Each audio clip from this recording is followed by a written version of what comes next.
you very much. This is not so much a toast. I'm going to say the toast to Mr. Wiley over there, who I understand is very nervous. But in any case, I'd like to welcome everybody here tonight. If I haven't met you yet, I'm Kayley's dad, Bill Byrne, or affectionately known these last few weeks around here as Bill the Check Writer.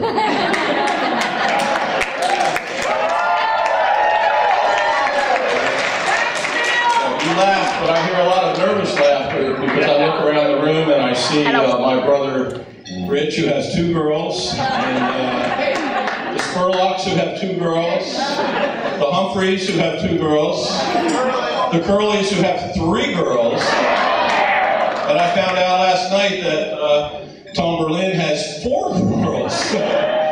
So God definitely has a sense of humor, I tell you that. But, in any case, I have only a few words for you guys, and that's God help you. I mean, God bless you all. So anyway, we want to welcome you here tonight. We really appreciate everyone being here. I'm trying to memorize this, but I have to take a few looks at my notes. If you're in the room tonight, it's because you hold a special place in the hearts of Kayley and Mike, or my family, or the Cerny family. True, you're here because you married Jennifer.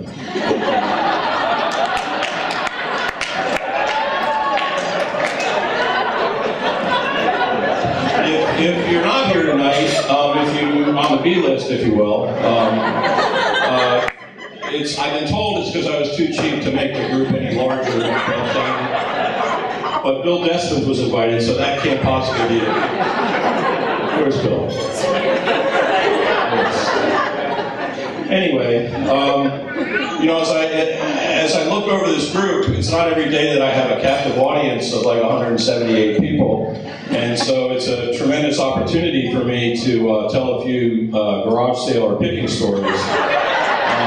Bore you all to death, but Carol told me she'd kill me, and I promised JT that I wouldn't, so I won't.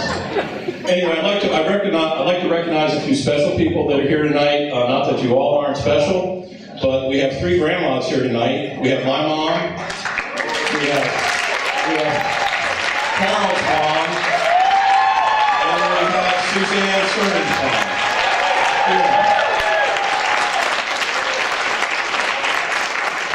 I was just up in New York last weekend visiting my dad, and unfortunately he can't travel this far, so he's not here, but he made sure that I was to tell you, Kayley and Mike, that he was sorry he couldn't be here, and he wishes you the best, and he'll be thinking about you today. So, and then all the other grandparents, I'm sure, are looking down tonight with big smiles on their faces. So anyway, it's been a great night. I'd also like to recognize our wedding officiant, Tom Byrne, and his wife Karen are here with us.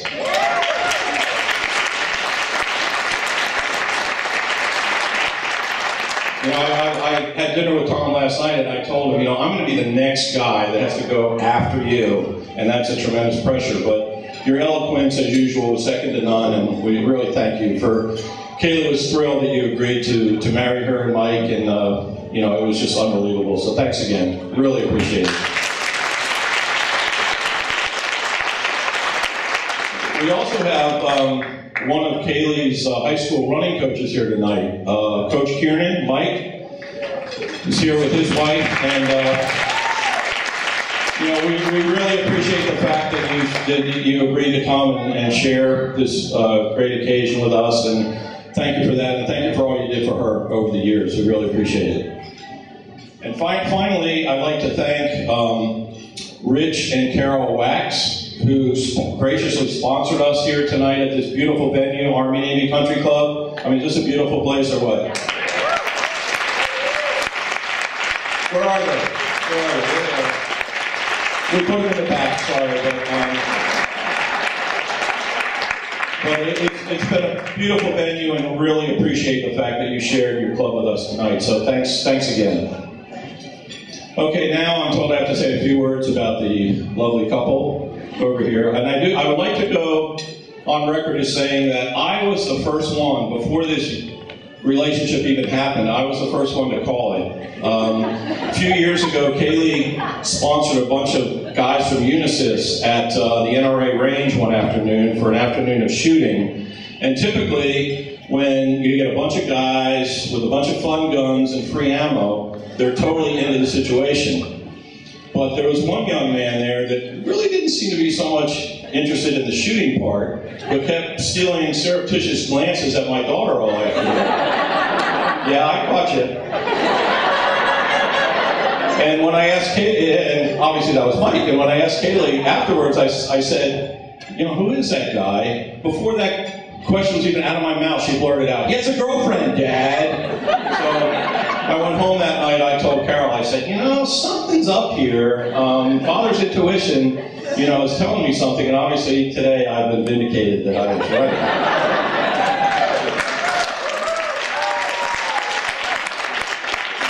So a couple words about my new son-in-law, Mike. That sounds so weird to say that, but my new son-in-law, Mike.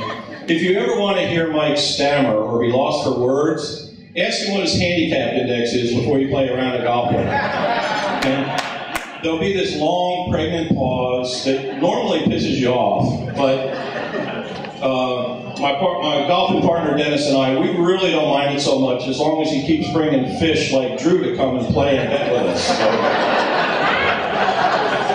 Anyway, I told you to be ready, Drew. I knew a few weeks ago that Mike was going to fit in perfectly into our family. It was a Saturday afternoon. It was in the afternoon. It must have been 95 degrees, no breeze. Mike came over, went into the backyard, plopped himself on one of the lounge chairs next to the pool, and proceeded to sun himself. Well, I also was in the backyard cutting the lawn. Did I say it was 95 degrees out? Yes, I did. As I was emptying the last bag of grass clippings, Mike looked up and said, "You need any help, Mr. Byrne?" So I knew right then and there that he was going to fit in just perfectly with the rest of my sons.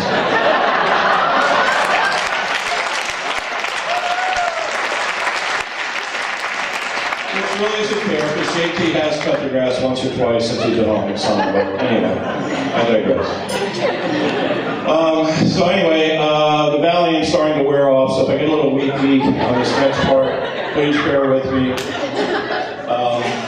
Kayley, you brought such pride and joy to Mom and I. Your accomplishments in your running and your knack for always doing the right thing is just second to none. You've been the perfect daughter, and we love you very much.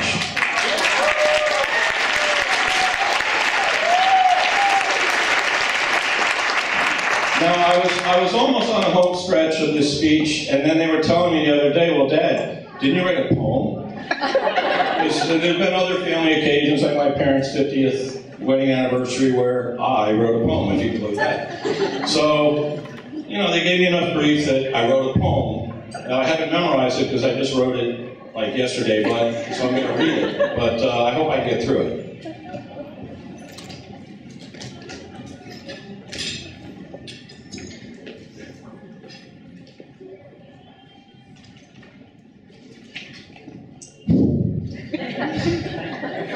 Today is my daughter's wedding day, and a wonderful thing it is to see her so excited, so happy to be his. But once she was my baby girl, I'm just kidding, that's right. My firstborn, love of my life, but now she is a woman and she just became his wife. Once she was my baby girl, loved her daddy and her toys, but then she couldn't stop it, but I couldn't stop it. She grew up and loved the boys. Not that many, Mike, don't worry about it. Today is my daughter's wedding day. How fast the time did go. From Little Feet and Sesame Street to a wedding gown that flowed. From golden locks and lollipops, she grew up straight and tall. From baby things to a wedding ring, how I loved her through it all. And now she will go forward to enter married life, to share the good and bad times, the happiness and the strife. I wish you both the best of luck, with a prayer that my eyes will see, that God will bless you with the perfect child, just like he gave to me. Aww.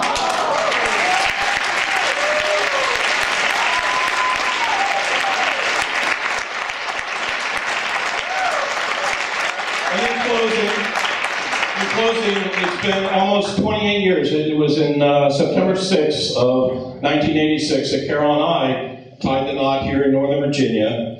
And I remember that day just like it was yesterday. I remember our reception that night when Carol's brother Bobby came up to me and said, "You're out of beer." Actually, it was more like, what kind of wedding and reception you got when you run out of beer? Anyway, we got plenty of beer tonight. We are so proud and humbled that you're here to join us tonight. And thank you very much and have a great time. Thank you.